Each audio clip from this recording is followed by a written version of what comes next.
What's up, everybody? Welcome to the stream. Welcome to the stream. Happy Sunday afternoon to you. It is good to be with you here to talk about FPV, to answer your questions about FPV, and just catch up. Just a little catch up. Just a little time together. See in the comments, CQB FPV has come back from his beating, their beating. CQB FPV says, everyone, last time I was here, JB yelled at me. Well, don't do it. I don't even remember what I yelled at you about. I'm sure you deserved it, and don't do it again. I definitely never misinterpret things that people say and then use that as an excuse to go off on a tear that they totally don't deserve. And is that what happened? Or did you have it? CQB FPV in the chat. Tell me the truth. Did you have it coming? Or was I out of line? Hang on a second. I gotta just, one second here. Start a poll. JB yelled at CQB. CQB had it coming. JB out of line. Okay, we're just going to start a little poll here, and we'll see what the chat says. I don't remember. It goes both ways. Sometimes I got a good rant bottled up inside me, and somebody leaves a comment, and I'm like, this is it. This is what live streams are for. If this was a recorded video, I would have just edited it out or not say it. But it's a live stream. You want the raw realness of it all. And I let her rip. And then sometimes, as I'm letting it rip, the comments are like, no, Bardwell, you misinterpreted what they said. They don't deserve this treatment. And then later I'm like, am I a bad person? Should I? Anyway. We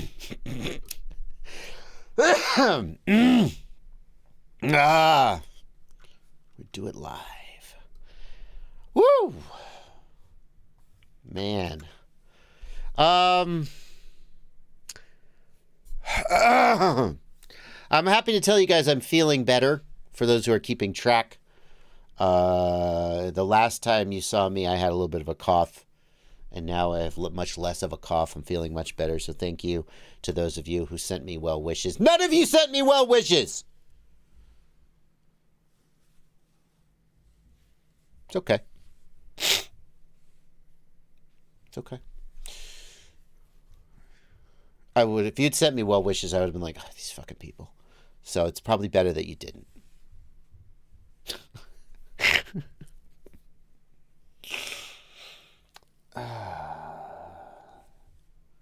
What is what we're going to do? I'm going to answer your questions. I'm going to read your comments. I'm going to respond to your comments. We're going to do that for about 2 hours. We're going to do that for a couple hours. You can ask the comments in the chat, right here in the chat. You can ask the comments there. My co-host and semi-producer, It's Blunty, will cue them up. Blunty, I feel like you actually have taken on more of the producer role as you have been queuing and selecting questions for me. Yeah, I guess that's true. Yeah. I still don't really feel like a producer because I have no control over the stream. Like a producer would normally have the camera and switching scenes, and like you would just be doing the actual announcing work and then reading the questions I send you. You know? Interesting. I mean, theoretically, I could give you. I'm sure that OBS has a means by which I could give you remote control of the stream. But frankly, at this point, it's like I'm freaking playing a musical instrument over here with my stream deck, you know? So it's like second nature for me to know where I'm going. I will give you honorary producer credit, just not honorary producer pay. Let's not get ahead of ourselves. You remember what happened to Alex, right? Do you remember Alex? I don't know if you. Oh yeah. When I used to remember that bit. I stole a bit from Dr. Disrespect, yelling at my non-existent producer off screen. Nobody. The doc's gonna go down. The doc's gonna go down in history. There are certain creators who, like, I don't know if they necessarily define a genre, but they like push a genre to a new level. That then once they do it, everybody else is like, oh, that's how you do that. And then other people emulate them, and in many ways it seems normal, and you almost kind of forget that they were the first to do it. Casey Neistat did his, like one short film a day. Casey Neistat basically invented vlogging.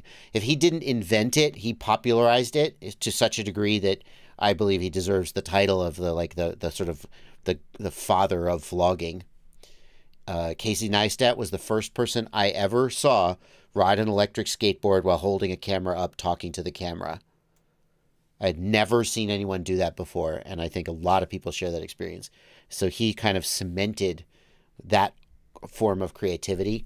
And Dr. Disrespect, I think what he does with gaming streaming is so unique, and actually not a lot of people emulate it because he's just so unique, and he sort of, I feel like he fits in there. So I stole his bit. Now I don't have to. I have a real producer that I can threaten to fire, except I don't. Yet go ahead. I was gonna say it helps when you're 6'8" and have a 37-inch vertical leap. Legit. Here's the thing. Everybody thought that was just part of the Dr. Disrespect character. Like he says, now I'm not sure if he doesn't own a Lamborghini.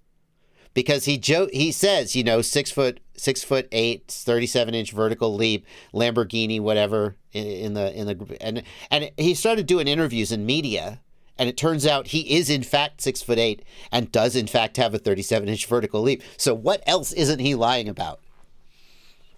I don't know. It's great. He's great. Going back to the poll, ending the poll, vast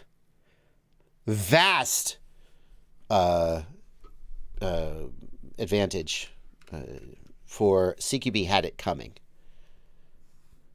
78% to 21%. So CQB, I'm sorry, the chat has spoken.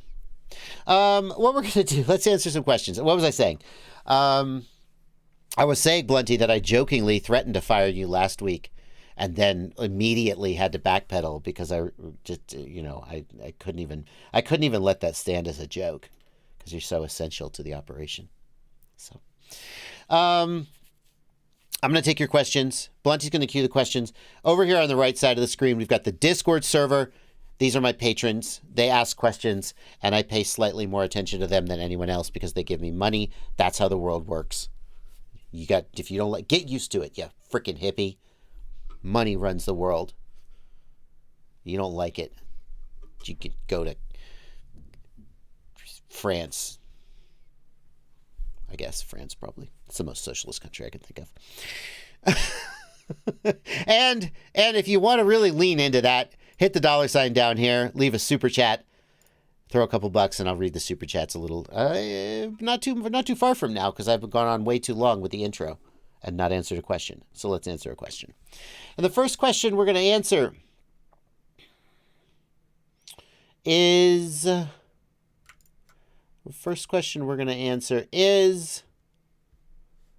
from, let's see here. Let's take this question from, it's not from It's Blunty. You copy-pasted it because it came in before the queue was up. But this question is, I'm putting my question in early. I'm going to put MR30 connectors onto my motors. For ease of changing them, I want the MR30. Discord said middle. Where do I put it for good weight distribution? Weight distribution? You're worried about the weight distribution of the MR30 connector? It doesn't, that's like, there are so many things you should be worried about before that. The MR30 connector, it's got to weigh like a gram, maybe 2. It's not going to affect the way your quad flies at all. Like at all. So put it wherever you want. Put it where it's most accessible to you. Put it where it won't get hit by the prop. Like theoretically, a quad will fly better when the weight is centralized toward the center of gravity. So theoretically, put it as close to the ESC as possible, but realistically, doesn't freaking matter. That's the realistic answer. So there you go.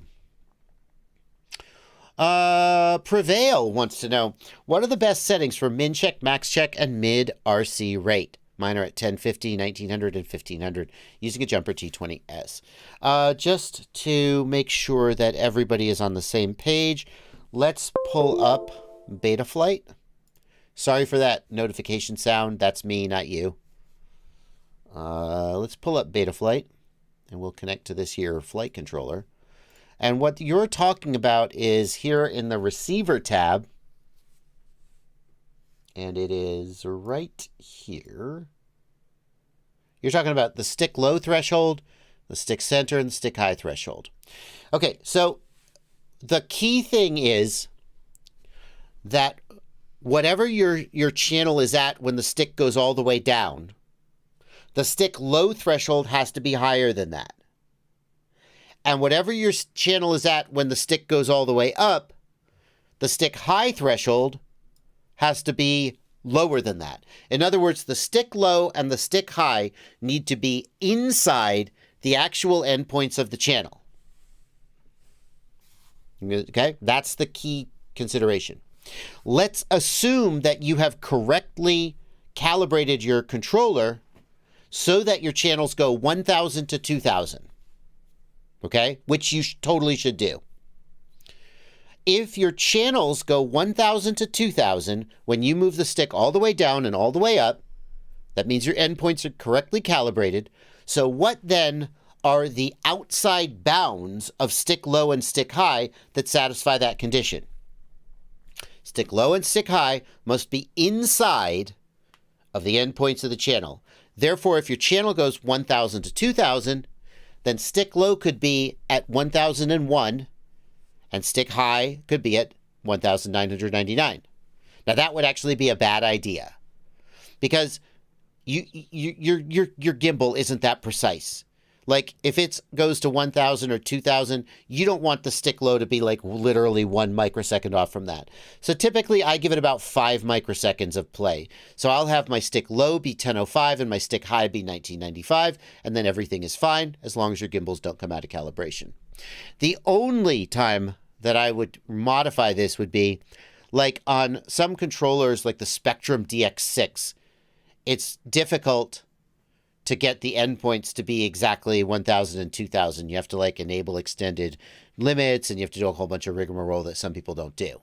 You should do it, but some people don't. In that case, maybe your endpoints are, 1100 and 1800 or 1900. At that point, you would need to pull your stick low and your stick high inwards, but you're losing channel resolution when you do that, so that's why you shouldn't do it. Okay, so then stick center should just always be 1500 because that's where your center should be. Go ahead, Blunty. Can I ask why it's default to 1050 and 1900, which are not evenly spaced? Is that because of like a legacy reason?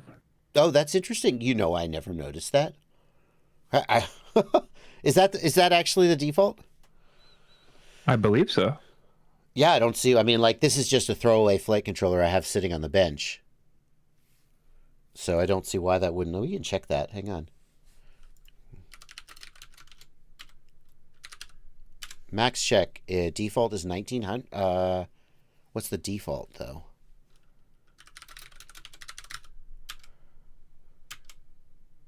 Is it not going to show me the default? Okay. I don't know, man. So I will say that the min check is the one that really matters.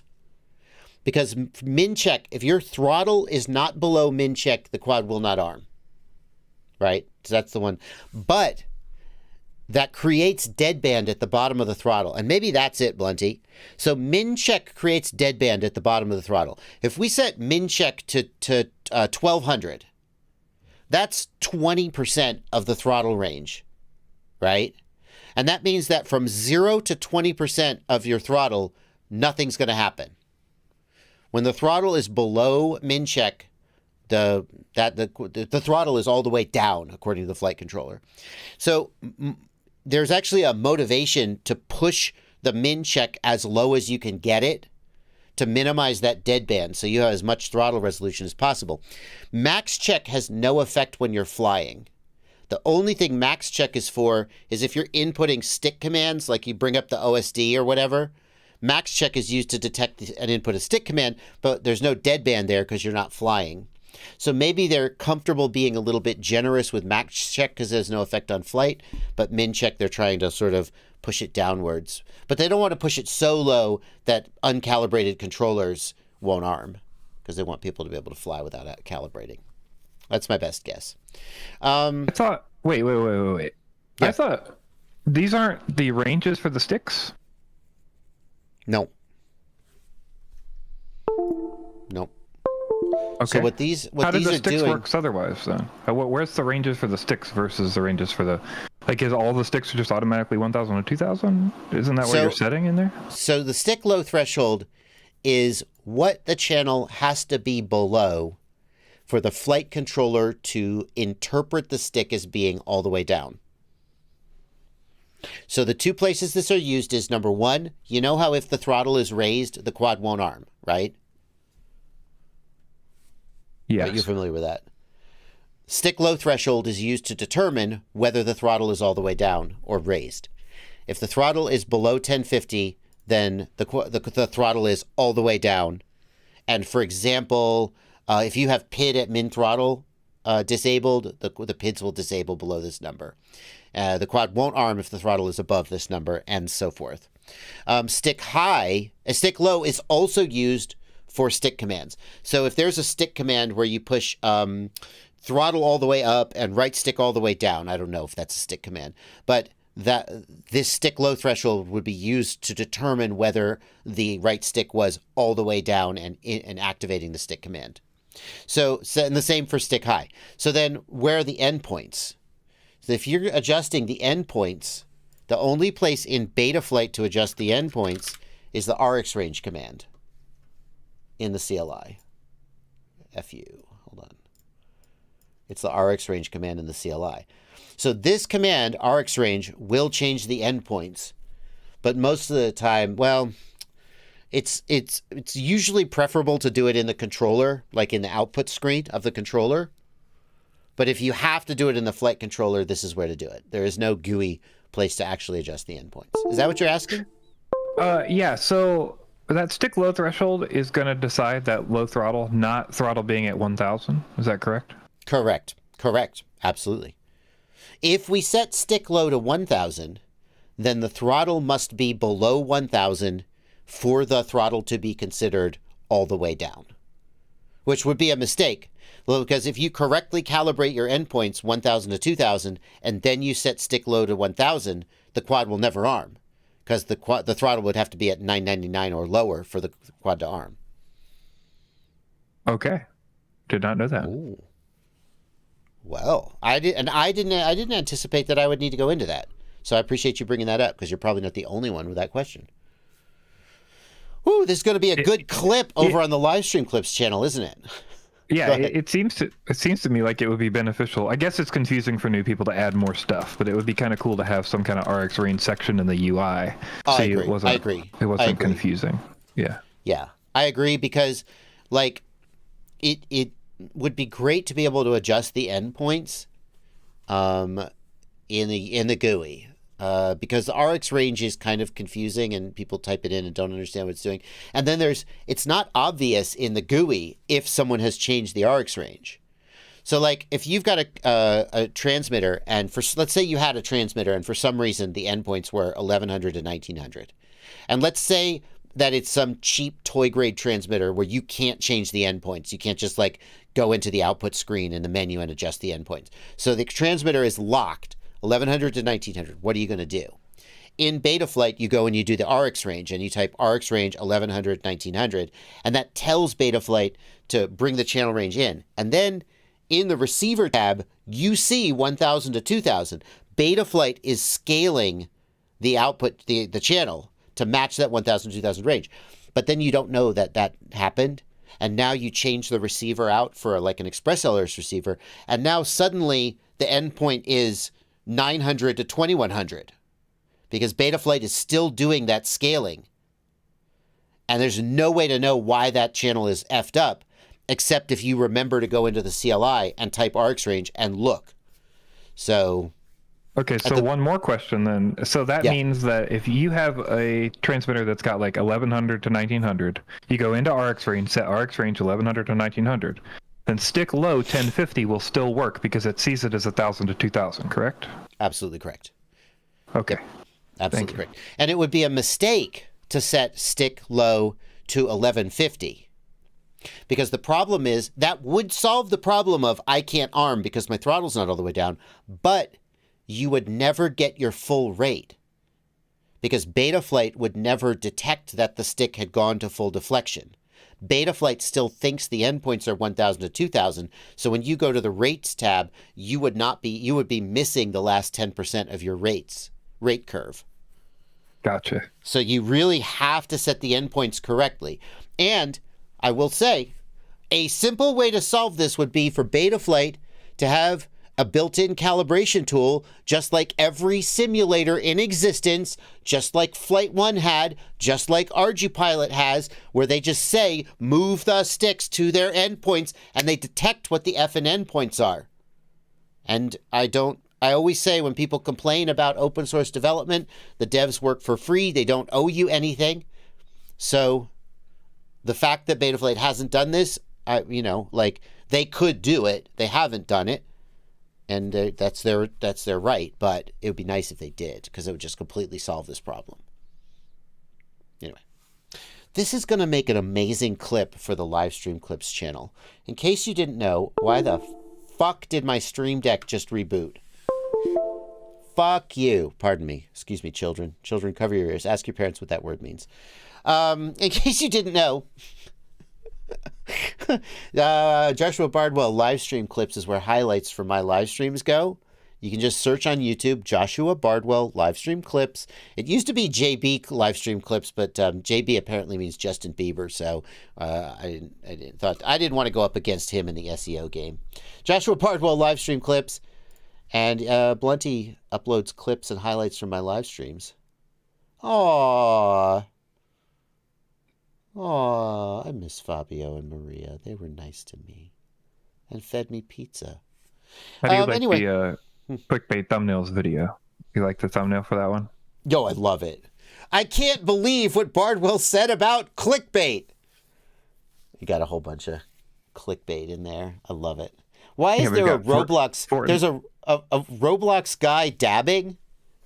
Yeah, we've got Roblox, we got Fortnite, we've got Eminem from Fortnite, Minecraft, we got Sniper Wolf, and we got Doge on there. So covered the whole base. That Roblox guy dabbing is so chuggy.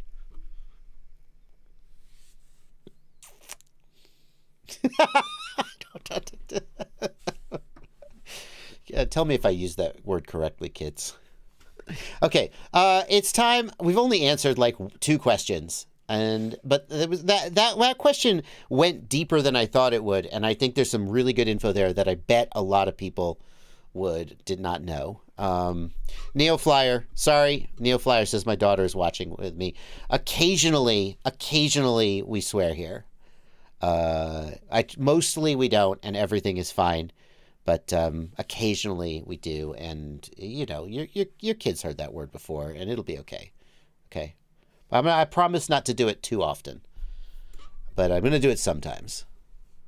And you know, believe me, if you hung out with me in person, you would hear that word a lot more than you do on my streams. Sometimes people are like, "Wow, okay." I had a different image of Bardwell when they first meet me. By the way, if we were hanging out with your daughter, I wouldn't be swearing in front of her. But just so you know where I stand, we're gonna do super chats, and then we'll get back to the regular chats. But I gotta pay the bills. And we're gonna pay the bills. Let's see here. We're gonna hit the $, and we're gonna answer super. We actually currently only have 4 super chats queued up.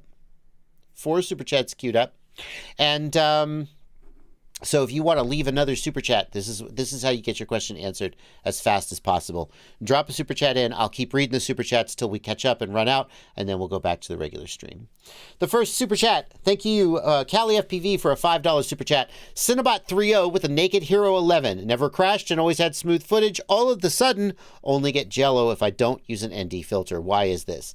Callie, when I saw this question come in, I was like, oh God. And I not because it's a bad question, but because it's such a sort of open-ended question that I don't like. It's not like I'm going to go, yes, if you just do this one thing, it will fix it. There's a million, like something changed though, right? Never crashed and always had smooth footage. Something has changed. And you got to try to track down what's changed. I would start by putting a different camera. Like if you have a spare Hero 11, for example, which maybe you don't, but if you have another quad you can put the Hero 11 on, do you get the jello if you stabilize but not, like, is it something to do with the stabilization? Does the raw footage out of the Hero have jello? Could you just like have a bent prop or an off-balance prop? Check the mounting of the Hero 11, right? That Hero 11 is probably mounted just with a maybe it's a little bit of a shaky mount. Cinnabot has a soft-mounted platform, I think, for the action camera. You just have to go through and check those things because the vibration is coming from somewhere. But this is a tough question to answer with a super chat because I love to be able to just answer your question and give you an answer, and it's just not possible. Check that the motors are secure. The thing is, even though you've never crashed it, that's like saying, yep, I've driven my car for 50,000 miles and the check engine light is on. How weird. I've never crashed it. Like normal operation. It's like saying I've been running my 3D printer for 200 hours and it's not printing well. Yeah, stuff wears out over time. So just because you've never crashed it doesn't mean that over time something hasn't worked loose, something hasn't, come out of how it should be, and you've got to just work your way around and find it. Some of the things we've suggested here, maybe one of them's helpful. There you go. It's not the PID tune. The PID tune didn't change. So it's something that changed from when... The thing is, if your quad is flying perfectly and has no jello, and then today it has jello, something changed. Something changed. And people are like, well, should I change my PID tune? And like, you didn't change the PID tune to make the jello. So if you change the PID tune to fix the jello, you're putting a crutch on it. You're putting a bandage on a sprained ankle, right? You know that the quad can fly with no jello on the PID tune that it has right now. You need to figure out mechanically what's causing the jello and solve that, rather than try and back the PID tune off, make the quad fly worse, and try and sort of put a Band-Aid on the problem. Scotty Camera, thanks for a $5 super chat. What's up, Josh? I replaced my GPS, a Blitz M10. I have it hooked up correctly, and I turned GPS on in configuration. I'm having trouble.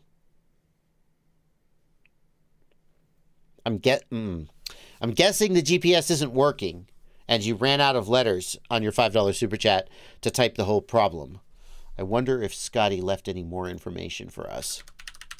Scotty! Brandon Beans has a good suggestion. Does it have some... Well, the previous M10 was working. If you're willing to go to an unreleased version of Beta Flight 4.5, it can auto-configure the GPS, and maybe that will help. But you'll need to download the release candidate of Betaflight Configurator 1010 before you can do that. People in the chat are mentioning that the weather could be causing that jello. You're not completely off base there, although if you're flying indoors, it's less likely to be true. Cold weather, the air is colder, it's more dense, and that can affect your PID tune. Also, it can make your props more brittle and can change the way your quads fly. It's pretty subtle, though. That wouldn't be my first guess, but it is not out of the question. Yeah, Boyd, thank you for a $5 super chat.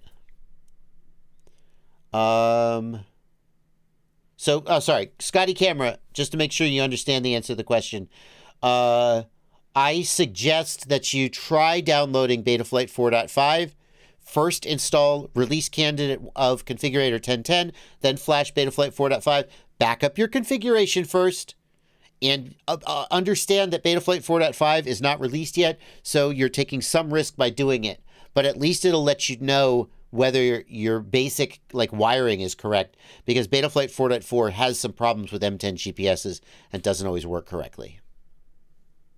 Okay. Going back to this question from Yeah Boyd. Can you help me find the amp meter scale for Betaflight for the Hobbywing X-Rotor Micro? Thank you for a $5 super chat. Yeah, Boyd. Yeah, Boyd, I will try for a little bit, but I can't make you any promises. So what we're looking for is, this is the Hobbywing X-Rotor Micro 40 amp. The first place I always go is the manufacturer's site. I think this is the right one. X-Rotor 40 amp. This looks right. Let's see if we can find the amp scale. Manual download. Great. It's encouraging.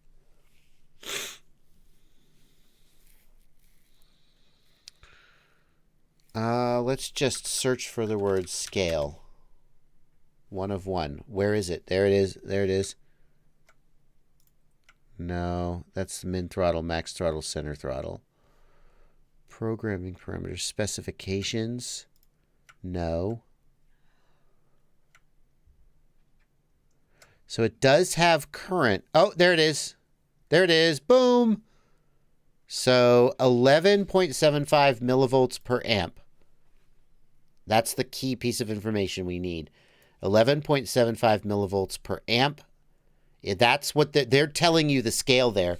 Now let's see if we can translate that into Betaflight. We go to the power and battery tab.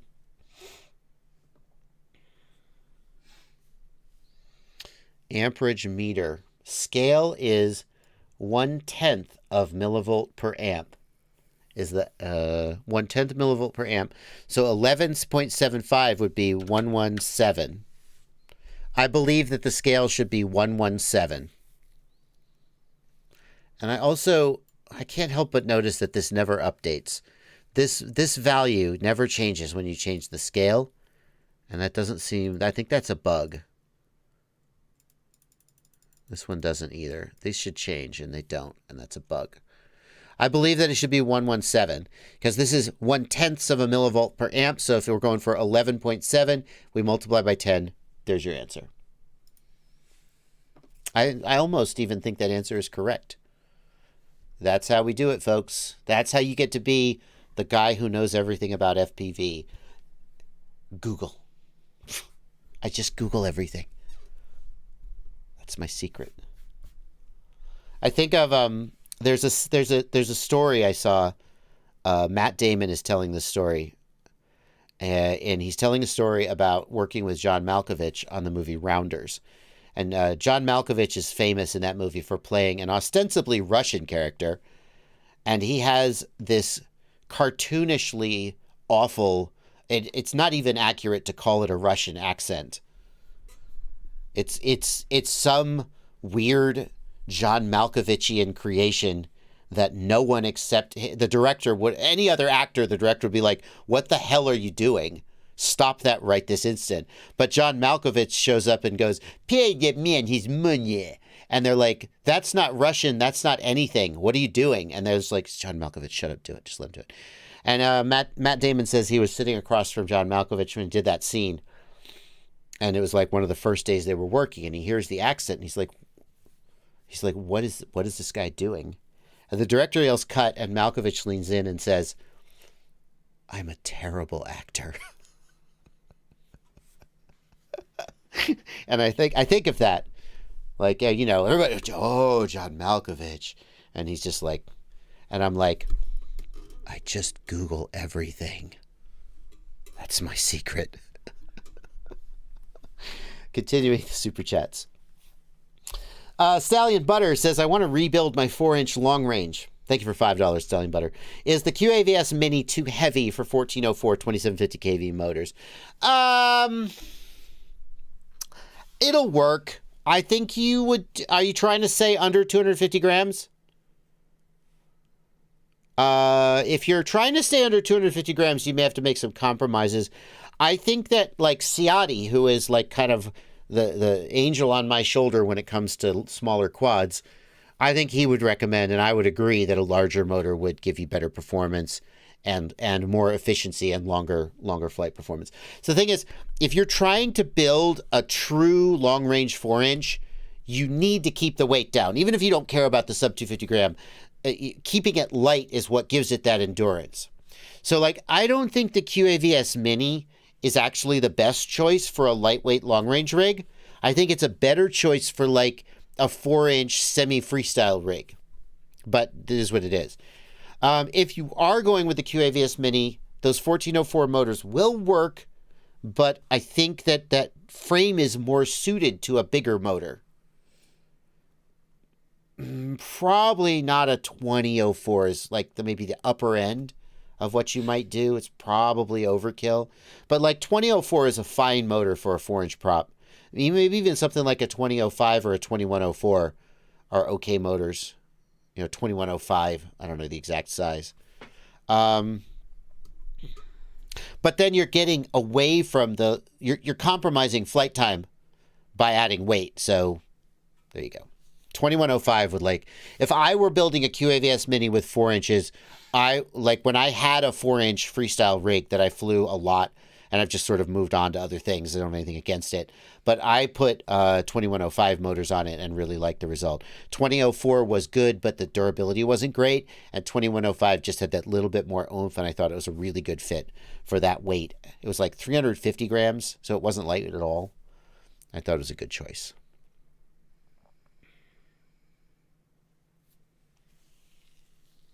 But 1404 will work. Wyatt says, I added a GPS to my quad, but I don't get the yellow icon. What do I do for it to pop up? Thank you for a $5 super chat, Wyatt. Wyatt, the two things the GPS needs, it needs power and it needs the TX and the RX lines to go to the right place. After you do that, here are some things you can try.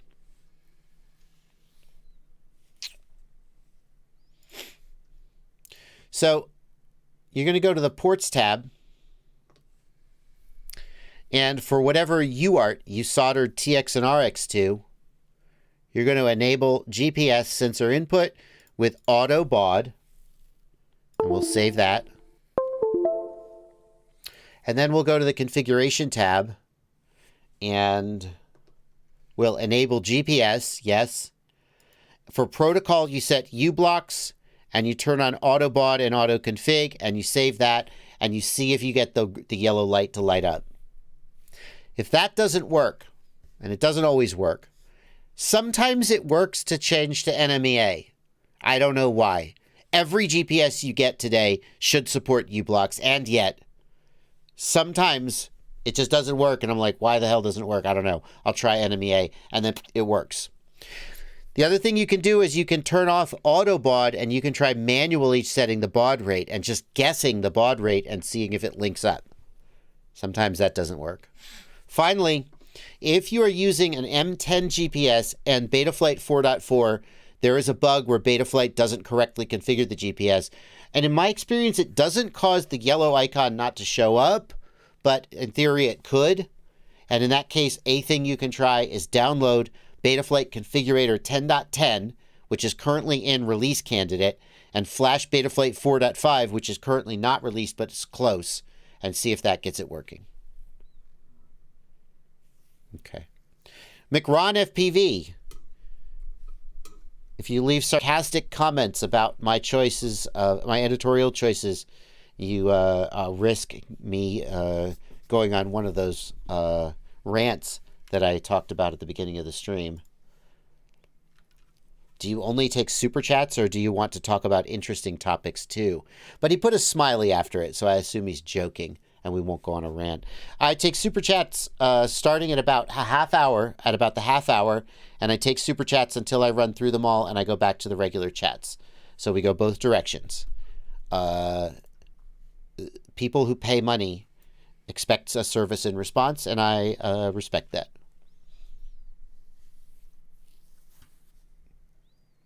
Morton Upshot, the GPS driver is not missing in Betaflight 4.4. Its ability to communicate with M10 GPSs isn't working right, though. By the way, I think the super chats are also interesting, but apparently somebody doesn't agree. Vladkus says, under 3 inches, I heard that props out spin gives better performance, but I don't really know what kind. I heard only yaw. Is that true? Thank you for €6. That's a tough one. I'm not sure I universally think that's true. There have been, especially on very small quads like 65 millimeter ones, there have been some aerodynamic advantages, like you just get smoother turns with props out. I'm not 100% sure anybody has described why. I know there have been some descriptions of some advantages of props out, but I'm not sure I consider them to be authoritative. Like there's ways to question it. I think that a lot of people who fly micros choose to fly props out, and I'm not sure there's a lot of evidence over whether, like with black box logs or blind A/B testing, you could really tell a difference. Bad for Life thinks props in has less yaw washout. Yeah. Props out kicks you away from branches. Props in sucks you into the branches. To me, this is actually the defining reason why a lot of people choose props out. If you hit something head on, props out will push you away. Props in will suck you in.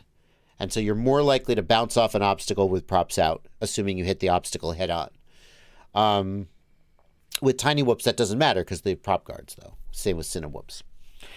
I do think there's examples of where on smaller quads like Cinewhoops and below, props out has aerodynamic advantages. But I think you just have to try it and see if there's an advantage. Thank you for €6. Send your drone. I've been flying in the sim more lately. I feel like Uncrashed is better physics than Trip. In fact, Trip feels way off to me. What's your opinion? I don't have a strong opinion about that. Blunty, do you remember, did we try, I know we tried Uncrashed. I think we also tried Trip. Trip is the one where you could like chase the motorcycle. Is that right? I'm not sure. Both have had major updates since then, including Trip has had a giant update with beta flight support and everything. Like, I don't think we can speak anything about them based on what we flew. Okay. Well, I have to say I haven't flown either of them since the major update, so I can't express an opinion there. I will say that I've had people say that the physics in a simulator feel really bad when I've flown the same simulator and thought the physics were fine. I will say that a major factor in how good the physics of your simulator feel is your graphical frame rate. Okay?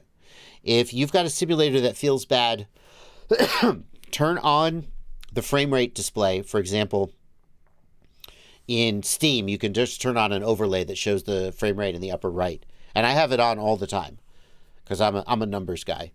If your simulator isn't running at like at least 100 frames per second and more is better, then you have no perspective on how the physics actually feel. And you may be thinking, what does the graphical frame rate have with the physics? And I don't know. That seems counterintuitive to me. But every sim developer I've talked to agrees that the physics are less accurate at low frame rates. That's only accurate in some sims. Like Velocidrone untied that a long time back. But Really? Some sims, yeah. So basically, there's something called time.delta time in Unity, and there's similar things in other places. But if you use the timing of the game to do the physics, it won't work correctly, and it'll match to the frame rate. So it'll be tied to the frame rate. But you can untie it through proper coding. Really? Yes. It's interesting because I've had this conversation with developers, like specifically Liftoff developers. I'll call them out, and others, but Liftoff comes to mind. And I asked the question, well, that doesn't make sense. Why can't you calculate the physics behind the scenes at 250 hertz or whatever you need it to be and just output the graphics like every fourth frame? Or why is it that if at time X we calculate the physical state of the world and then we need to calculate the physical state at time X plus 1, why does it matter how long that is? Just calculate the physics and they'll be correct. And they all said, well, there's a reason we don't do it that way. So for you to say, well, yeah, but Velocidrone just did it, I'm surprised, although I'm not, not skeptical. My memory of this is that the Velocidrone developer got into a giant argument with people because people kept saying that, and then they said, no, that's not the case, and it said, you guys don't know what you're talking about, please stop, basically. So they did it just to make me wrong. Here's what I'm going to say. I don't think we should say things like that when we're not game developers. So, like, whether it's tied or not, like, that's up to the game, and as far as I know, not every game is tied, right? That's okay. That's fine. Well, I'm fine with, like, if I wasn't okay repeating things that people with knowledge said to me, like, I'm not going to pass something off as my own knowledge when I'm going to say I spoke to the developers of Liftoff and here's what they said. But I mean, I'm fine with repeating that as long as I'm repeating it accurately and I feel that it's representative. But I'll certainly add this piece of information to my knowledge base. I guess I should check with. Yeah. Like if you think about it, I don't know. There's plenty of games that don't have physics tied to frame rate. There's plenty of games that do. Well, I don't know why, but for the longest time, I was asking simulator developers, why can't you do it differently? And they were like, well, there's a reason we don't do it that way. And so, okay, so takeaway is this: if you have shitty physics, try lowering your graphics settings as low as you can get. Take your graphics down to 720p, the simplest, lowest graphics. Get your frame rate as high as you can and see if the physics feel better. In a lot of cases, maybe not all cases, like Velocidrone may be an exception, but in a lot of cases, the physics will feel better. Just the other thing to note is like in Velocidrone, there's a physics setting. So you can set it to low, medium, or high, and it will decide the rate at which it's processing physics, like for based on your CPU. So the other thing is to remember if you're like on a low end computer, any simulator might end up lagging the physics simulation if you have overloaded it in other places, right? So if your computer just can't handle running it. So things like that also can come into effect. Yeah. Okay. All right. Well, that's good. I didn't know that. The other thing I'll say is that, like, here we've got somebody in the comment, Tom Habraken, who says, the new trip physics are really good. Anytime this topic comes up, somebody says, Simulator A feels like shit, Simulator B feels amazing, and somebody else is like, you're insane, I feel the exact opposite. And it's almost as if, like, I don't know, I mean, it's almost as if, like, it's subjective. So, anyway. We should address the other thing, which is that we've got people mentioning that like frame rate is tied to latency, but it's not tied to backend. It's tied to what you see, not how it's processed. So that is the case. But once you get up, like pretty quickly, the frames stop mattering as far as latency would matter. Pretty much, you know. Yeah. Okay. Well, Bro Wild, thank you for a $10 super chat. I have an idea for an FPV business and I would like your thoughts. It is a custom built FPV drone store where you tell them your ideal parts list at checkout, no building necessary. Thoughts? So Bro Wild, let me start by saying that there are a million people in the world who have an idea, who never act on the idea, and whose idea then in some sense is meaningless, right? What I mean by that is that bad ideas that someone cares enough about to execute have value. Even if the idea doesn't work out, that can be a very valuable. Like they say that what's the difference between a successful person and an unsuccessful person, and is that the successful person kept failing long enough to actually succeed, right? And so if you have this idea for a business and you have the money to start the business and you think you want to start the business, then on some level you should just do it, even if maybe there's reasons why it might not succeed, right? I don't want because I'm now going to list all the reasons why people don't do what you're suggesting. And I don't want you to take that as me saying, this is a terrible idea, you're a bad person for having this idea, and you should just throw this idea in the trash and never act on it. That's not what I'm saying, okay? And, so there is a reason why this kind of thing isn't common.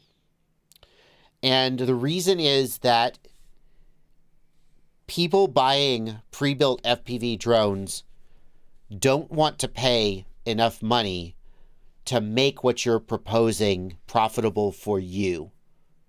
Probably. So there's a company called Indestructible Quads. I don't know if they still exist. They did several years ago.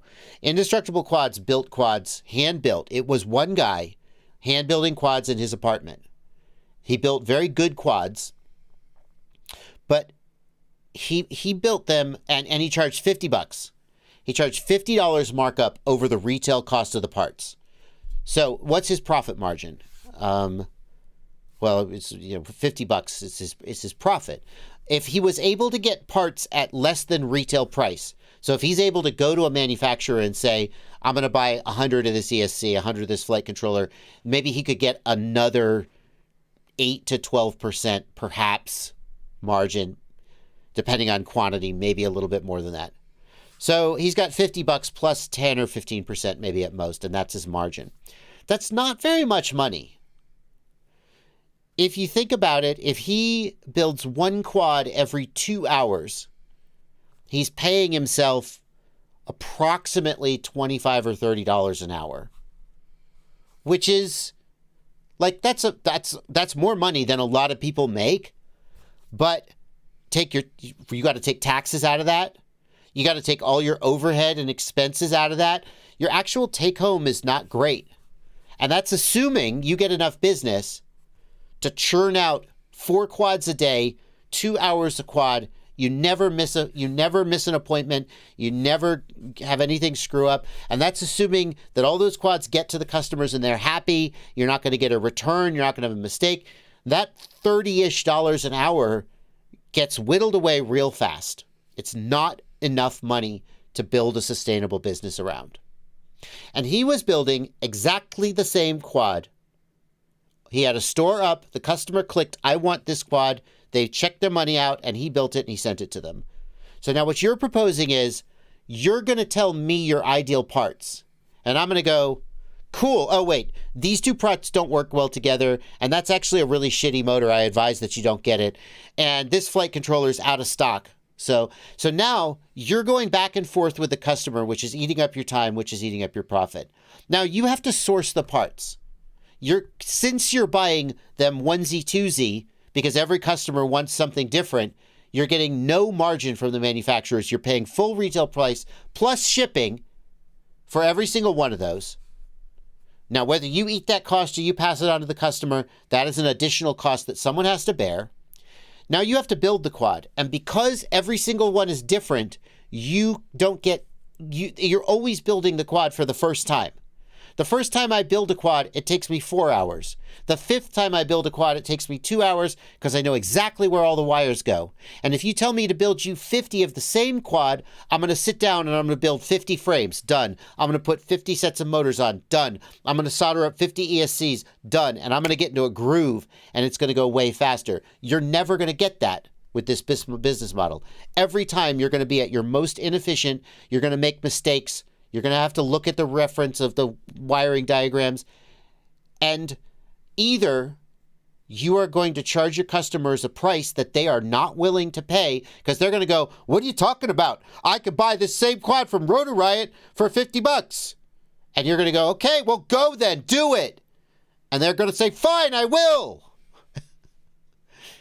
Because when it comes down to it, the fact that you'll build me a quad with the exact parts that I want, and I can buy an iFlight or Get RC or a Rotor Riot bind and fly for $200 less, I don't really care about getting the exact parts that I want if it turns out it costs me $200 more to get it.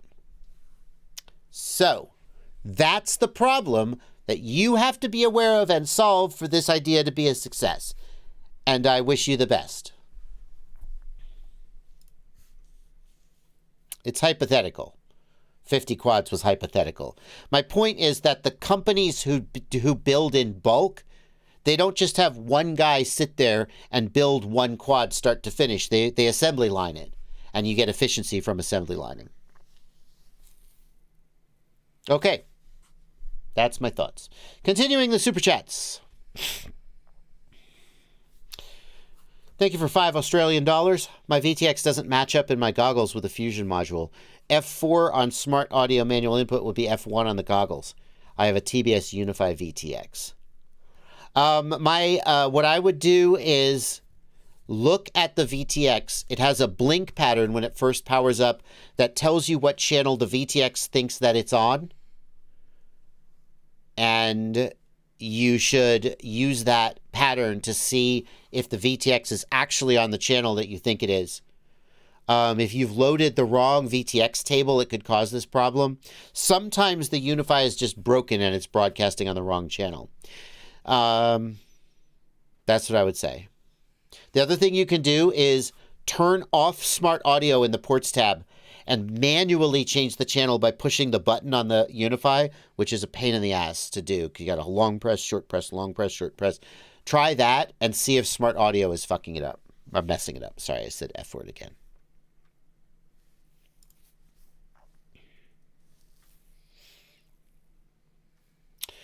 Brad Holmes, thank you for a $5 super chat. I use FPV in remote locations like Alaska for skiing. I have a Moz 2.7. Is Express LRS better? Better than what? Better than what? Oh, Crossfire. He said CF, and my brain told me carbon fiber. 900 megahertz is better than 2.4 gigahertz at penetrating objects and going around objects because of its lower frequency. However, Express LRS is pretty damn good, especially when you put it down at 50 hertz. But I think it's probably not as good as Crossfire.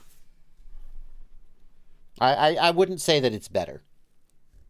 That's what I would say. Okay. We are caught up now on Super Chats. I will read more Super Chats before the end of the stream, probably round about the half-hour mark. Again, we're going to take some time to take some regular chats again from the Discord and from the regular YouTube chat. Why does my motors accelerate when I arm in beta flight? Because when you arm with props off, the flight controller cannot fly the quad. And therefore it gets confused and tries to fly the quad even harder and harder, which makes the motors accelerate. In short, it is normal that when you arm the quad with props off on the bench, that the motors accelerate. Probably nothing is wrong. Probably if you put the props on and go hover it, it will just hover. However, in the small chance that something is misconfigured, you should do that somewhere safe like a grassy field, where if the quad takes off or flips over, it won't damage itself or break something or hurt anybody. Don't do that in your living room.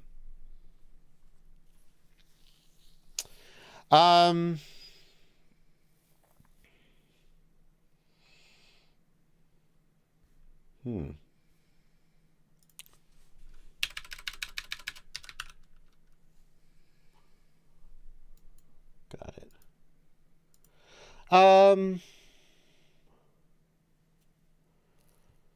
If you had a wish to change something in FPV, what would it be? If I had one wish to change something in FPV, it would be that all of the factors that led to governments wanting to over-regulate FPV went away, and that we could go back to just sort of having fun with our toys. I don't know how that would actually manifest, because like one of the things that make FPV fun are the same things that make people want to regulate it. So like, I don't know, but it would be something like that.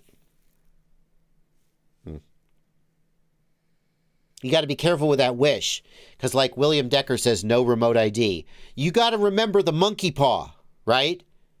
That genie is going to give you your wish, but it's not going to work out like you thought. So you say no remote ID. Okay, the genie snaps his fingers. Remote ID is gone, and Shmomote Shmid comes along and is like functionally similar or worse. Okay, no remote ID. Yeah, Congress gets rid of remote ID, and there's an outright ban. So you got to be careful. Got to be careful. You got to know that that genie's going to monkey paw that wish.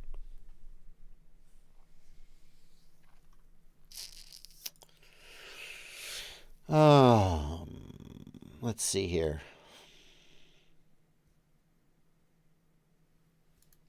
Why do some analog camera setups say HD? I'm going to guess that what you're looking at is there are some analog cameras that have onboard 1080p or 4K recording. And they record to an SD card on the drone. So you get HD recording on board and SD back to your goggles. But other than that, you're right. That question makes no sense. Blunty, can you think of any other interpretation that makes sense? Well, I'm sorry. What's the issue? Oh, sorry. Why do some? Yeah.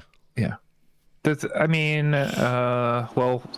there's a bunch of HD cameras that were for analog, right? Like the Turtle and the. Yeah, the ones with onboard recording. That's the one I mentioned. Can you think of any other interpretation that makes it make sense? I can't. No. Yeah, me neither. Okay, great. Because here's the question. Are all analog cameras 480 or lower? Is that right? Well, so no, technically. So like for security systems, there are 1080 analog cameras. So NTSC and PAL are a standard definition analog format with like so many scan lines. Okay, that's standard definition. There are analog standards for high definition, legit high definition 1080p. They are, as far as I know, they are never used over the air.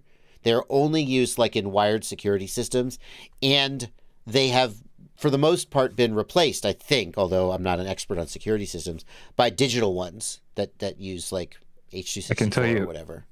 I converted a whole building Yeah. from Oh, you old did? analog HD to IP cameras. Yeah. There you go. But I've never seen an analog camera used for an analog HD camera used for FPV, because the video transmitters we use only support standard definition broadcasts. The only case where that happened was, this is really obscure, the original SharkBite video transmitter, not HD0, but the very first SharkBite video transmitter had an analog input, not a digital input. And it used one of those high definition analog standards to feed the VTX. But that's an exception, not the rule. Yeah, interesting. I'm always surprised. I never know what it'll turn out that you did, Blunty. Like, I have a list That was part of working at the Grow. I did everything in the Grow. If you can think of something in a 25,000 square foot building that needs to be done, I know how to do it. Plumbing, electrical, the internet, IP cameras, backups, filing paperwork at the city for permits. I did everything on that building. So. Some of that sounds really fun to me. Like the idea that your job is, today you get to like build an IP camera system. Tomorrow you get to put in networking gear, etc. I don't know. Some of it, I think, like the plumbing, I'm not so sure I would love. For me, it was something different. So like, as long as I didn't have to do it all the time, that was good enough for me. And I had another guy there with me as like a maintenance head who I could like pawn a lot of that stuff off of. That's cool. I mean, that's why I stayed in that job for so long, is because I got to do different stuff. Yeah. Yeah. Yep. I like the networking. So I have an overly complicated home network. Like I have 3 access points, one on my front porch, one on my back porch, and one in my house. And I have a wireless bridge link out to that outbuilding in my field, which itself has 2 access points in it. And I have like a firewall, like that's way overpowered for what we do. And mostly I have that stuff just because I'm so used to, because I was a computer networking guy. And like, if I just had like a home router that didn't give me access to the tools that I'm used to having, it would drive me crazy, even though I kind of don't need those tools anymore. But yeah, I will always have an overcomplicated home network. Do you think that's because you only did, like, what else have you done professionally? Like, because like, when I think about things like that, everything that I did, I don't want to do again. It's like, I like have the simplest router, and I did all the networking in the building, but I don't want to do it. I did it for 4 other stores too. I don't have any interest in touching anything networking unless I have to. I think my guess is that for you, like, networking was a sort of a one-off thing that was fun while it was new, but then you were like, okay, I'm done with this. Like I went through a phase where I worked on my car. Like, I didn't really work on it in a real sense, but like I changed my oil. I actually rotated my tires once, and I don't have an impact gun, and I don't have a lift. I literally put one axle on a jack stand and took the wheel off with a lug wrench, and then I put the other axle on a jack stand and took that wheel off with a lug wrench and I just did that stuff because I was like, I'm gonna do this, and then I was like, okay, that's good. I got that out of my system, and I'll never do it again. But networking, I really enjoyed. I mean, I did it for many years, and I enjoyed it, so I still kind of enjoy it. I guess that's my problem, because I don't ever enjoy anything for that long, really. Really? Like, I have to find new things or pieces about things to learn. Yeah. Like, I don't want to grow weed at home. Like, you know what I mean? Like, I don't. And you definitely don't, right? Right. I actually don't, because I can't. And I also don't want to. That's a lot of work. Okay, good. Just to be clear. Blunty no longer lives in the weed-friendly state of Colorado. He lives in the extremely weed-unfriendly state of, well, it's up to you. I think they're starting medical next year, so it's sort of friendly. Yeah. Wow. Anyway. Continuing. Alan Hill thinks it seems like Orca HD is dead. Have you heard anything new? I guarantee you they're not dead. I talk to the guys over there every now and then. They're not dead. I will I think that their focus is off of the hobby market, which their business plan, if you go back to the very first interview that I did with them at CES, it must have been, I don't know, I'd have to look, maybe 2019. It was the first business trip I took with my YouTube money, where I was like, they were like, well, why don't you come to CES? And I was like, I can't do that. I can't buy a plane ticket and a hotel room out of my pocket just to go. And I was like, oh, yes, I can. I have a YouTube income. And I went and I flew to Vegas and I interviewed them. And then I flew home and I was like, wow, I just took a business trip for my YouTube channel. How novel is this? Anyway, sorry, Grandpa, get to the topic. I interviewed them and they basically said, one of the questions I asked was, the FPV market is small and there's not a huge amount of money in it. And that has traditionally been an impediment to people bringing products to market. How will you address that? And they said, we are serious about FPV. We are FPV hobbyists. And we promise, this was not their exact words, but my interpretation of what they said is, we promise we're not just using the FPV market as a springboard to bigger and better things, but we understand that in order to get enough money to really make good products, we have to go outside the FPV market. And what we want to do is, they said, we think there's a big opportunity with telepresence, with inspection. And they said, we're going to build these goggles and we're going to build these FPV systems. We're going to sell them to FPV hobbyists. We're going to do the R&D in the FPV hobby. And then we're going to also sell them outside the FPV hobby while still, continuing to support FPV. So right now, it seems like they're not doing a lot in the FPV side. And my guess is that's because their focus is on that other stuff, the inspection, the military, the I don't know. But I don't think they're dead. I just think they are focused in a different direction right now. That's my take.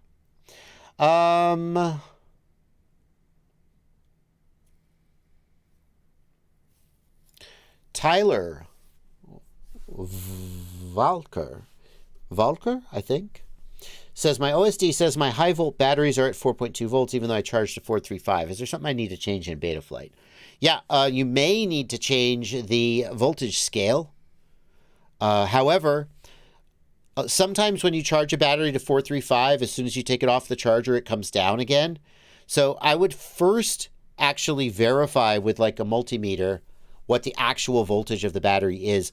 The best way to do that would be to plug the battery in, and then with the multimeter, measure voltage at the ESC, or even better, measure voltage at the flight controller if the flight controller has a conveniently located VBAT pad.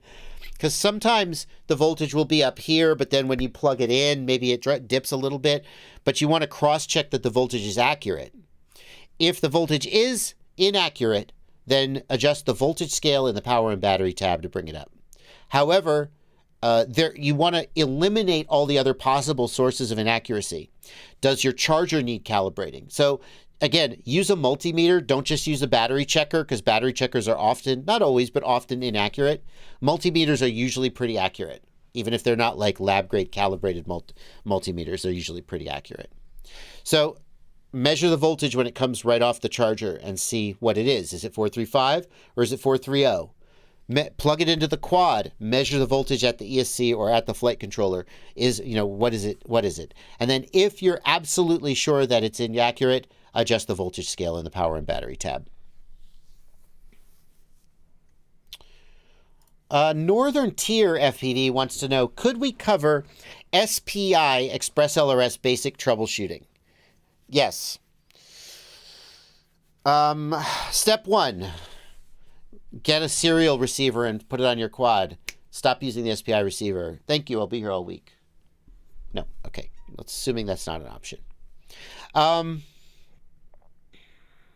The first thing you need to do with an SPI receiver is make sure that it is on ExpressLRS 3.x.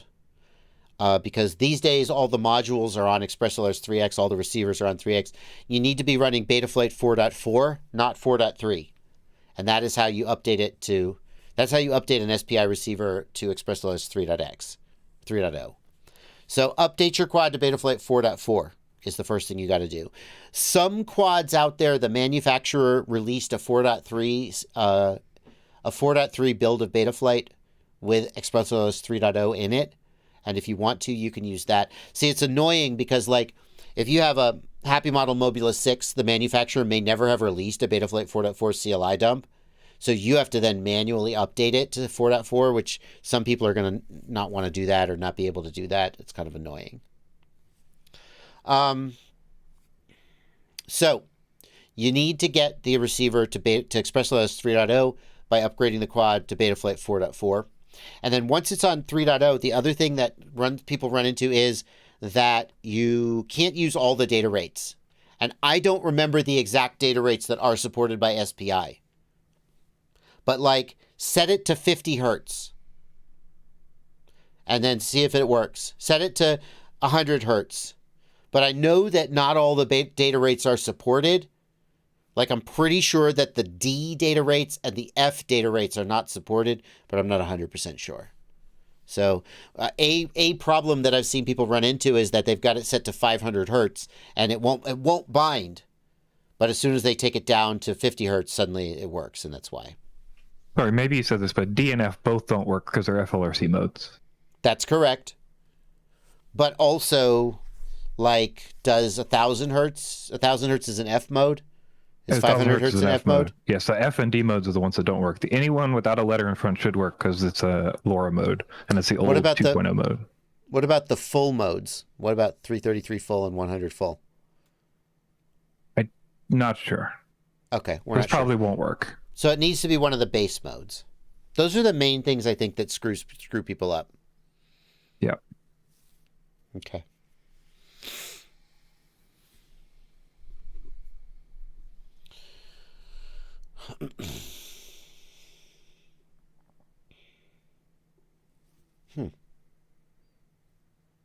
Veer and Chitti wants to know how to get started with FPV. Any suggestions for beginners? Sure, let's do this one. First of all, welcome to the hobby. This hobby has an enormous learning curve that will frustrate the shit out of you. I don't want to overstate this comparison to the point of, like, insulting people or becoming a laughingstock. But in some ways, I think of getting into this hobby, like you hear about, like, the Navy SEALs and they go through Hell Week, or, other high tier special forces units have this selection process, and then they just like beat the crap out of these guys to see who's going to make it and who's going to fall out. And in some ways, I feel like FPV is like that. Again, not trying to say there's an equivalence there and then have the wrath of the internet Navy SEALs come down on me. But because, like, you get into FPV and it's just constantly things don't work. You have to learn all these new skills. Every single one of them is complicated and difficult. And you have these rare moments where things are working and you have fun, and then almost immediately something breaks or something's effed up again and it becomes difficult. And so many people just say, this isn't worth it. I'm going to go back and drive my RC cars. Right? And it's true. The FPV, the peak of joy that you get from FPV is so high that I think that there's almost nothing else out there that gives you that amazing experience. It's like base jumping through a gap in a frickin' mountain without ever having to risk your body, right? It's great. But there's a lot that you have to do to get through it.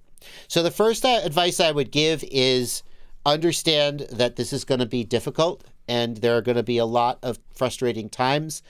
And accept that, and just say woosah and try to get through it and enjoy the good times when they're there. The best way to get started with FPV is to either buy a bind and fly kit that's ready to go. Well, sorry, back up. The best way to get started is to buy a controller and practice in the simulator. Don't buy a quad. Don't buy goggles. Don't buy anything except a controller. You could put a little time into picking your controller because you might keep it forever. You could also just buy something inexpensive. It should be an RC controller, not like a Xbox controller. But buy a controller. You'll spend less than $100, maybe a little more, maybe $150, and that's sort of your investment. And spend the next month practicing in the simulator. Just have fun. Just play in the simulator. And consider this your initiation. And if at the end of a month you get bored and you're like, I don't want to just, then it's possible that you're not going to enjoy FPV enough to do the real thing. Because when you buy a real drone, it's going to be way more exciting and way more fun than the simulator. And then it's immediately going to crash and break, and then you're going to be like, and you have to get through that. So if flying in a simulator for, say, as much as a month isn't fun enough to hold your interest, maybe this is, I'm not saying definitely, but maybe this isn't the hobby for you. So after a month in the simulator, you're probably actually pretty decent at flying around, and you can think about buying an actual drone. You can buy a bind and fly, or you can buy a kit and build your own. Both of them have advantages. The advantage of a bind and fly is that it's ready to fly out of the box mostly. If you buy a full ready to go kit, it'll be ready to go, but you've already bought your controller. So any kit that you buy, maybe it'll come with a controller, but now you've bought 2 controllers, so you shouldn't do that. So you're going to get the bind and fly kit, and you're going to need to sort of get it going, get it set up, and then you can take it out and fly it. You can also do something like, I have a build series.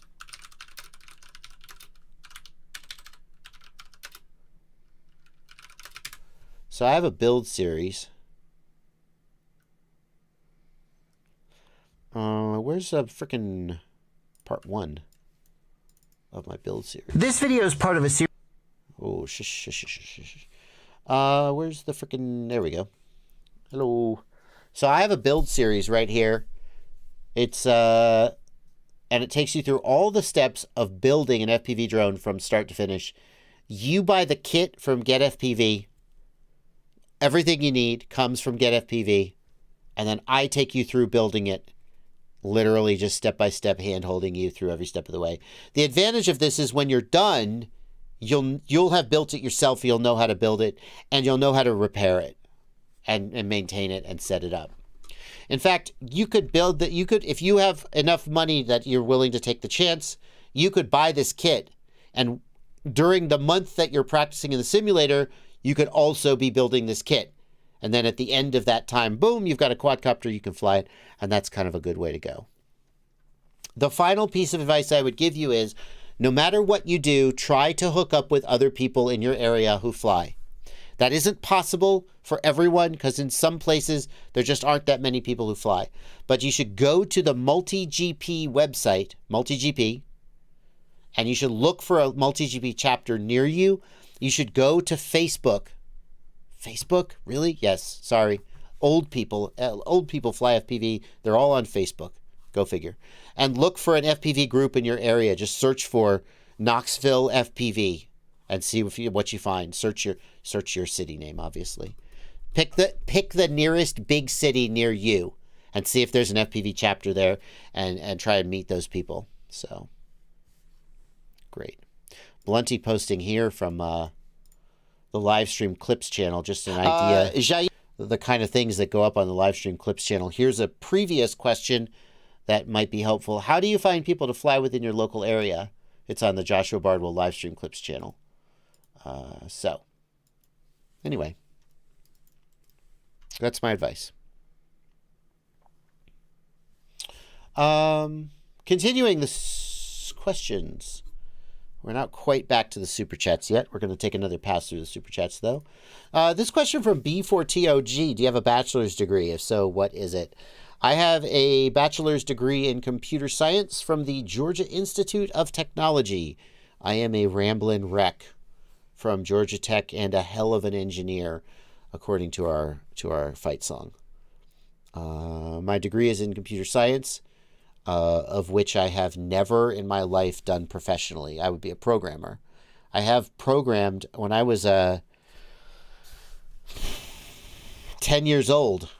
I remember when I was 10 years old learning Pascal from a book. Pascal is a programming language, guys.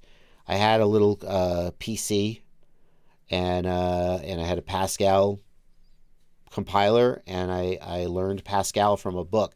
And if you wonder how much of a huge nerd I am and have been my whole life, picture 10-year-old Joshua Bardwell. What did I want to do with my time? Read a book about Pascal and then type Pascal code into a computer to learn how to code in Pascal. So I graduated high school and went to a guidance counselor, like, well, what do you want to do with your life? And I was like, I like programming. And she said, cool, you should go to Georgia Tech and be a computer science degree. And I went, sounds good. I like computers. And I had a great time at Georgia Tech. I did get a degree in computer science. The hardest thing about that degree was that computers, like if you go to a trade school and learn programming, they'll teach you to program. But if you go to an engineering school and learn programming, there's all this theoretical shit that has no bearing on everyday life. And we had to take math classes that like math majors didn't have to take. Combinatorics, like set theory. For some effing reason, somebody decided that computer science majors had to take these crazy combinatorics classes. And it was the only class at Georgia Tech that so like you get in the class and you start the class, and then about a third of the way through the semester is the drop date, where you can choose to drop the class and it won't be reflected on your transcript. And if you're like failing the class, you drop the class. I don't know if you get a refund for the class. I don't remember, but you drop the class. It doesn't affect your GPA. One of those computer science combinatorics classes was the only one I ever dropped because I was failing. Like I did not remotely comprehend the things that they were trying to teach me. In fact, I did really poorly in math all through college. The highest college math grade I got was Calc 1, where I got a C. Calc 1, I was like, okay, I see what I kind of got this. Calc 2, I got a D. Largely because everyone in that class failed, and then they graded on a curve. So I actually failed that class, but everyone else failed it too, and so I got put up to a D. And Calc 3, I got a D. And then we got into the crazy combinatorics bullshit, and I got Ds. I think my math GPA in college was a 2.0. My overall GPA was like a 3.2 or something, but my math GPA was like a 2.0. It was horrible. And but by the time I found out how bad it was, I was already several years in, and I decided to stick it out. And then I never looked back. So, let's see here. Let's take this regular chat rather from Niluna. New here and glad to be here. Glad to have you here. What's your opinion about manufacturers sending a first batch of more finished products to reviewers before mass production? Because it seems like the case for the HD0 goggle, where the batch for reviewers are really good and the ones for mass productions have problems. Is that true? I'm not convinced that that's true. I think what happened is that there are problems that only became apparent when the goggles were in wide distribution. So like reviewers got the products, and it's always a challenge as a reviewer because like you want to people want to order the products on release day. People are excited to have a new product as fast as possible. So as a reviewer, I want to be able to help you make a good decision. That's my job, right? And if I didn't care about that, then I wouldn't be doing a good job. So as a reviewer, I want to help you have information you need to make a good decision about whether you should buy this product. So the manufacturer sends me a product 2 weeks before it releases to the public. And I know that there are things that we can't possibly know about this product. The one that I have is probably good. And if the one that I have has a problem, maybe that's the exception to the rule. Maybe I got a bad one and all the others are fine. I don't know. I got a product and maybe it's good and I'm going to test it.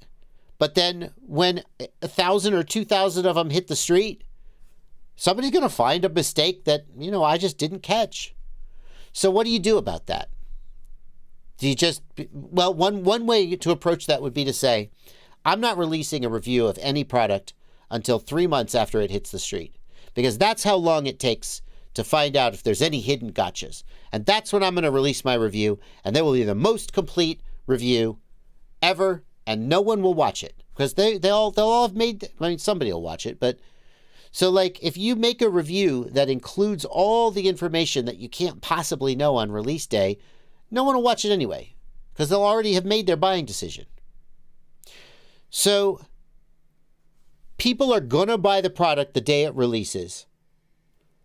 And therefore, you kind of have to have the review out close to the release date for it to provide value. But there are inherently things you can't know. And you just got to try to do the best you can. And you as the buyer have to know that despite everyone's best efforts, there are things that we don't know until they hit the street. But I don't think it's usually manufacturers intentionally giving reviewers good product, although sometimes that happens. Like, I think that like a company who really cares will thoroughly QC review products. But then like we saw with the Walksnail Goggles X, a bunch of the Walksnail Goggles X, well, I don't know how many. Some people, there are some complainers who like there's a cable inside the Goggles X that's pinched and it makes the screens be messed up. And it seems like I've seen enough of those reports on Facebook that I'm guessing that Caddx didn't thoroughly QC those goggles before they went out the door. Or they would have caught these problems. But I'll bet but I didn't hear about any of that from the reviewers. So the closest I think we get to that is that they carefully QC the reviewers' products and they are sloppier about QC with customers' products. But you can't know that they're going to do that. So what do? You as the buyer, here's what you do. You as the buyer, don't buy the product the day it releases. Let somebody else be the frickin' guinea pig and wait. But you can't wait. You want that. You want that goggle. You got to have those goggles. Oh my God. And you want them to be so good. And you're so excited to get them. Oh no. And then they have a problem. Who could have seen this coming? Everybody could have seen this coming. But you couldn't wait. And that's what the price you pay for being the early adopter. Or maybe they're fine and you got your goggles 2 months before everybody else. It's a gamble.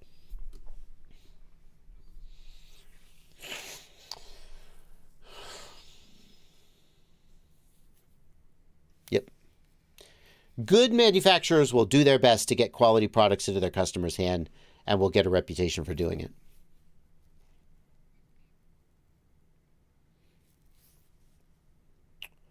All right. Let's take some more super chats as we come through the half-hour mark. Wiley Butler, thank you for $2 Canadian.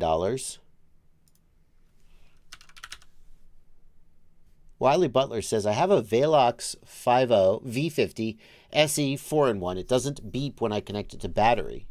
It won't move the motors in Betaflight. Anything I can try?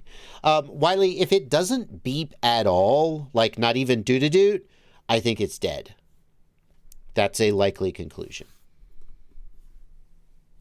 That's it. Deny FPV says, I have issues getting LQ and Crossfire. Getting LQ on my goggles. Got them on my TX66, but not visually in Betaflight. RSSI off and telemetry is off. You need telemetry on. You have to have telemetry on, or that won't work. That I think is your problem. So I think is that telemetry's one way? Only back to the radio, right? Are you sure? Because I think that too, but I think somebody told me that wasn't correct. 8% sure. I'm 98% sure. I don't know. Because I don't use telemetry, so I never turn it on, and my OSD still works. You still have LQ? Yeah. Okay, well, fine. I would have telemetry on personally, but you need RSSI channel disabled. How about that? RSSI channel disabled. He says RSSI off. Well, maybe he means RSSI ADC. You need RSSI ADC off, and you need RSSI channel disabled. And at that point, LQ should work. Assuming you have both TX and RX wired up. Yeah. Yeah, because he doesn't specify what he has. He says Crossfire, but he doesn't specify what video link he has. So if you have like analog or a modern HD video link, your LQ is going to come in over the link quality in the OSD. If it's V2 DJI, then it's not going to work. If it's old DJI, then you're actually going to need to use the RSSI element and map it to an aux channel to get LQ. Or use WTFOS, which is... Or use WTFOS to route it, yeah. Yeah, so if you have anything except the V2 goggles with the Vista, if you have analog, if you have HD0, if you have Walksnail, or if you have the G2 or Integra goggles, then you have full support for the DJI OSD, and LQ should work if it's working. The V2 goggles or the V1 goggles with the Vista VTX, those ones you have to root the goggle and install WTFOS to get the OSD working. Okay. Well, hopefully that was helpful. Dean Manvel.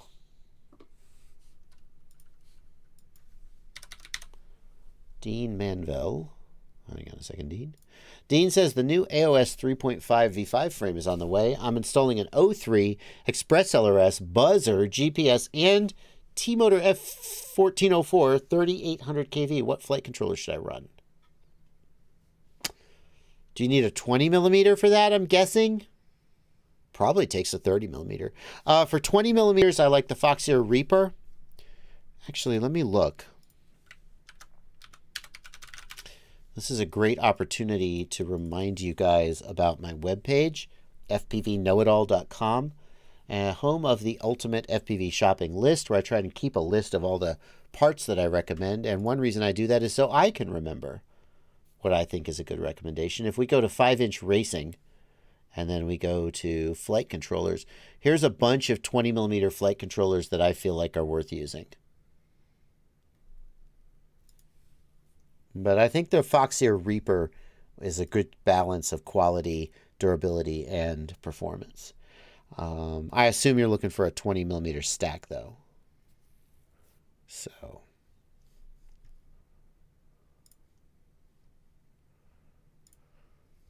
Yeah.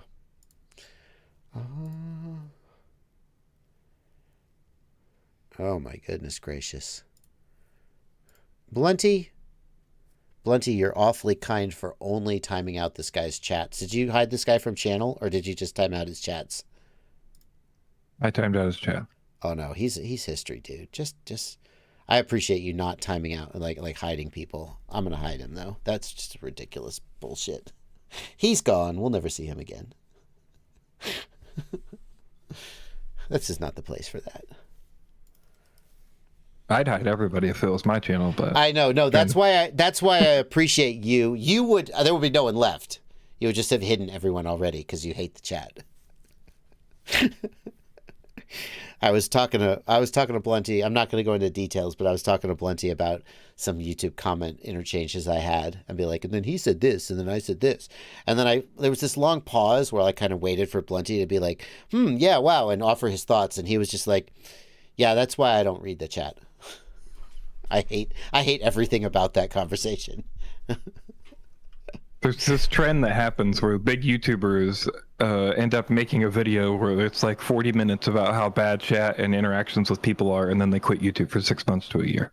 That's like, I've seen so many big creators do that I've learned, like, do not read chat and pretend chat doesn't matter. Like, of course chat here matters, but no other chat matters. I'm still here. I'm reading.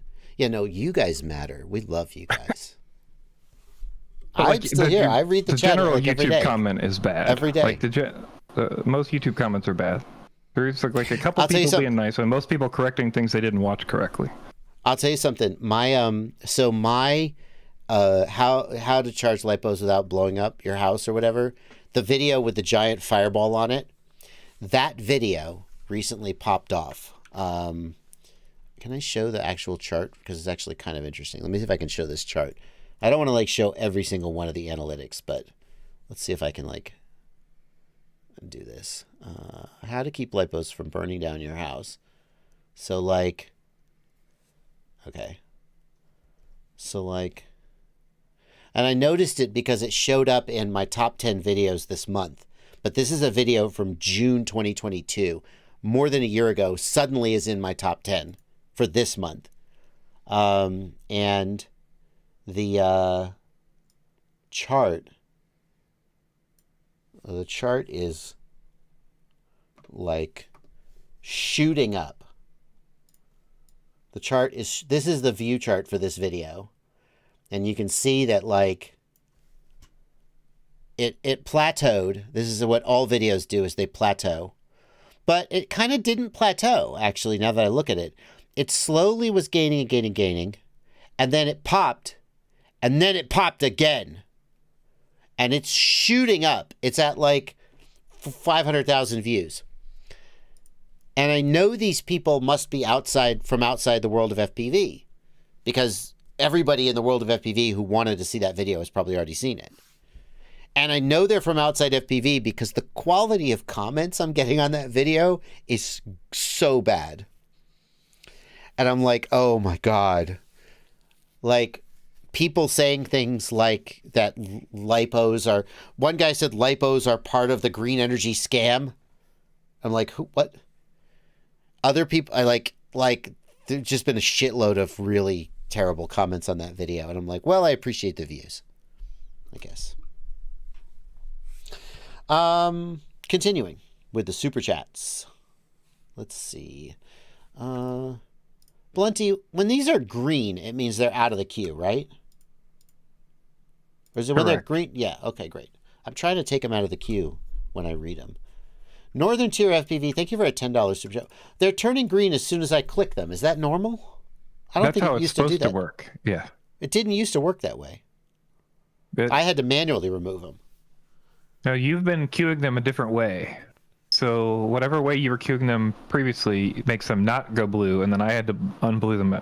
I had to like green them every time. Okay. And then you were like, okay, I'll start doing them. Yeah. Is it working now? Is it working correctly? Yes. Thank you for a $10 super chat, Northern Tier FPV, thanking us for the ELRS tip.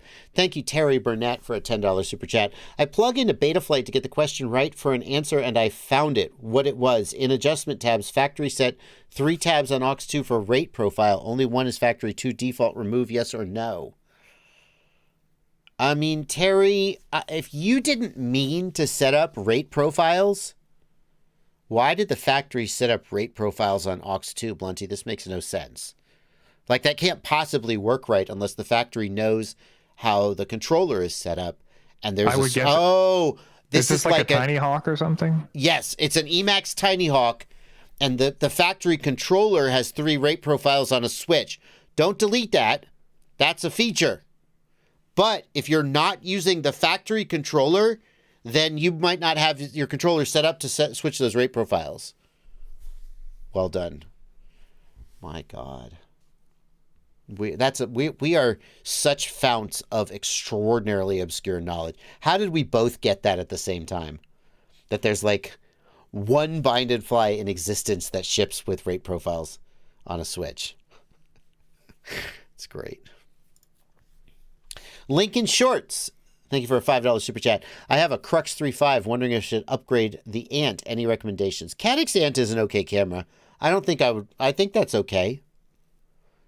Especially in that size class. I want a sub 125 whoop for around playgrounds, but can use inside too. Happy model Mobula 6, right? Maybe a 75 is better for playgrounds. So Mobula 7. Wyatt said, thank you for $5. Wyatt, I did what you told me to do for the yellow icon to pop up and it worked, but it's red now. Why is it red? But that's good. That's progress. What is GPS icon red? I've never seen the GPS icon red. Does that mean like GPS rescue disabled? I don't know off the top of my head what a red GPS icon means. I haven't seen that. My guess is you don't have a lock yet, and so GPS is disabled. That's my guess. But I'm glad we made progress. Deny FPV, thank you for £5. Thanks for the help. I just couldn't type all the words. Yes, RSSI channel disabled, RSSI ADC disabled, but it flies perfect. Just can't see RSSI in my HD0 goggles. You said LQ, not RSSI. Which is it? I'm going to assume he means link quality and just typed RSSI too many times. Yeah. What about the setup tab? Do you see LQ there? That would confirm whether the flight controller actually had LQ. If those two things are disabled, that's it. Do you have the telemetry wire? Do you use all 4 wires or just 3? Because like if he didn't do the TX wire, that would do it too, right, Plenty? No, because this is the receiver sending to the flight controller, so it would go over the same wire as the control link, right? Well, shit, you're right. Okay, I got nothing. I mean, you didn't confirm this, so just in case, like, you have to go into the OSD tab and select the link quality, and then drag the link quality somewhere on the OSD to be able to see link quality. I know we didn't say that, so I feel like we have to say that. Okay. I mean, I think he would know that. Those two things are what makes it not work. RSSI channel and RSSI ADC. Other than that, I have no idea. Like, it's been so long since there was a Crossfire firmware that didn't support LQ natively. Like, are you on like a super old Crossfire firmware? Yeah, so then if you really can't figure it out, then the other thing I would say to do is just do a dump or diff and then reflash and just set it up from default Betaflight and make sure it's not some weird setting in Betaflight that you've done or some weird config issue. Yeah. Okay, great. We got a question here. Thank you, Hendrik DK, for €6. Remote ID will come for Europe as well. Is the drone tag BS something for self-built quads? Help me out a little, bud. I think the drone tag BS is for self-built quads. It's the drone tag DRI that is for manufacturers. Drone tag BS. Yeah, the BS is for drones, and it also does support the EU standards. So. There you go. All right, let's not talk about that anymore. That's caught up on the Super Chats. We'll take one more check just before we finish. But that is it. Why are there still Super Chats queued, Blunty? There we go. Why are they still queued, though, dude? They're not queued. They're in... This is what... Okay. I feel like every time we learn a little more about this program that I do in the background. Look, I've got this... Oh, now they're gone. Yes. So they stay on the screen until, like, yeah, there's a normal chat and a super chat section, or like a queued section. Uh-huh. And the way it works is if you unqueue them while you're in the queued section, they stay there. And then if you refresh the queue, they all go away. Oh. But they're green. That right, because you've already read them at some point. Oh, blue is... I see. Okay. Ah, okay. All right, cool. Thanks for that. I'll forget that soon.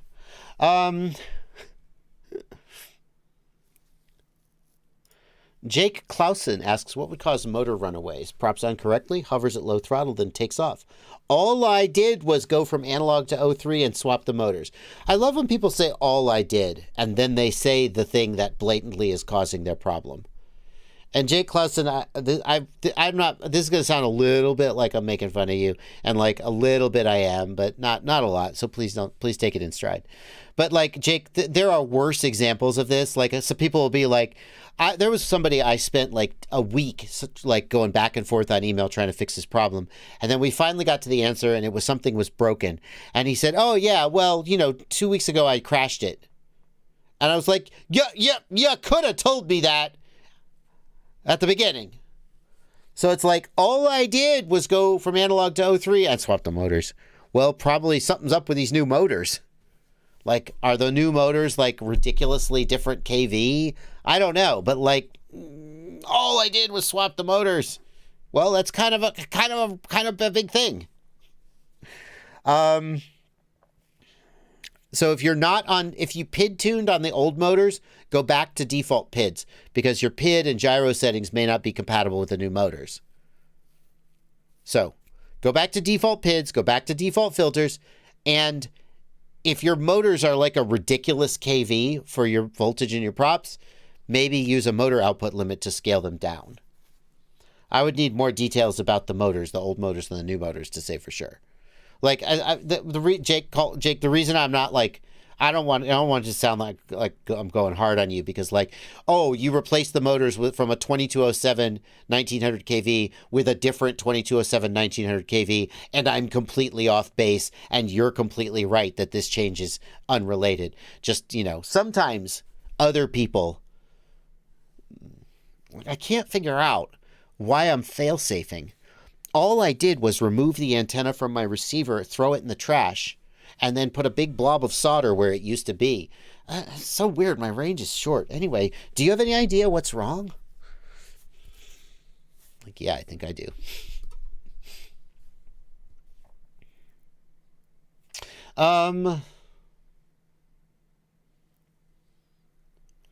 Do you bother to use goggles for the sim?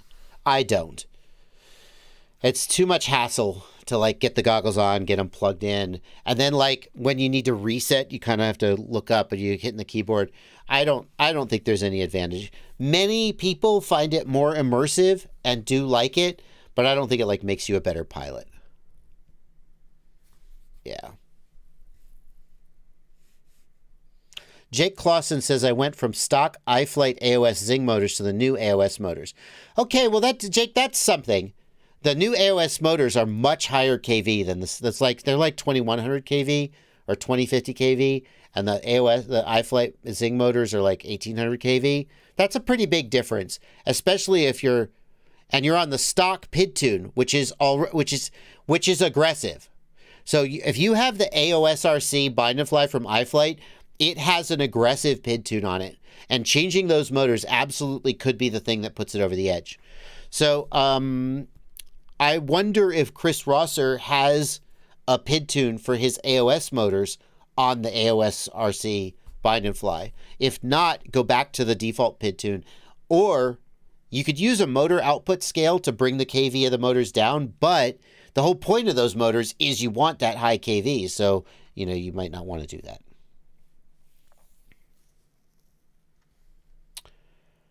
Uh, 2:53 p.m. We're 7 minutes from the end of the stream. Is Aaron Ciotti streaming today? After me? We got a couple more super chats coming in. Super chat here from Plainsman22. Thank you for a $5 super chat. Love your channel, Joshua. Got a quick question. I've been trying to send analog cam to my digital VTX. Do you think HD0 can transmit an analog camera signal? No, I don't think it can do that. It can only take a signal from an HD0 camera via MIPI input. That's the answer. Theoretically, someone could reverse engineer that signal and figure out how to send that signal, although it may actually require some kind of an encryption chip in the camera. I don't know about that. It's open source, though. The cameras are open source, so I think anybody should be able to build one. But it's non-trivial. Absolutely non-trivial. Ciotti is streaming. Go ahead, Blunty. I'll just say that, I think, wasn't the whole thing that previously HD0 only transmitted, the old analog HD or whatever, and then it got changed? That was the original SharkBite.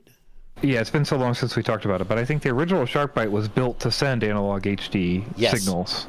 The original SharkBite VTX had a high-definition analog camera, and you could theoretically hook any CVBS camera up to it, any analog camera, including standard definition ones, and it would transmit it using the HD0 video link. But that's not true anymore, as far as I know. Yeah, okay. Right now, they only take digital signal from...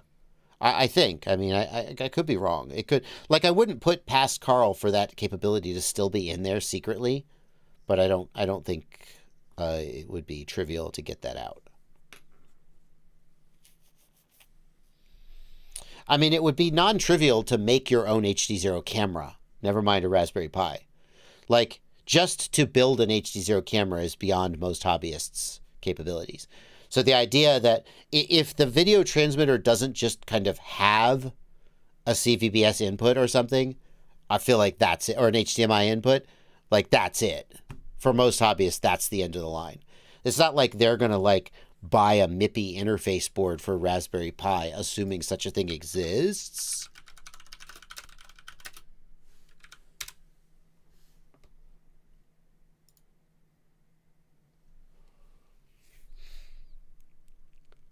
Well, fuck me. It does exist. Raspberry Pi supports MIPI. Shit. But the point still stands that you need to take that analog signal, convert it to a MIPI signal, and then know the... And I don't think... My understanding is MIPI is a connector standard, not a Correct. protocol standard. Correct. So you still need to know, like, you're still going to have to go back and either find in documentation or debug, like, what's coming out of it to do it properly, right? But the fact that might be available because the VTX stuff... The HC0 VTX code is open source. So unless... the part isn't, so I'm not sure which part, right? Yeah. So if the VTX code is open source, and that just means like the user interface is open source, but the actual guts are still buried in some proprietary little blob, then that doesn't help you. So I don't know. But isn't that interesting that a Raspberry Pi can support MIPI? That's interesting. I didn't know that. I mean, I wasn't... Anyway. Thank you, Capiello FPV for $5.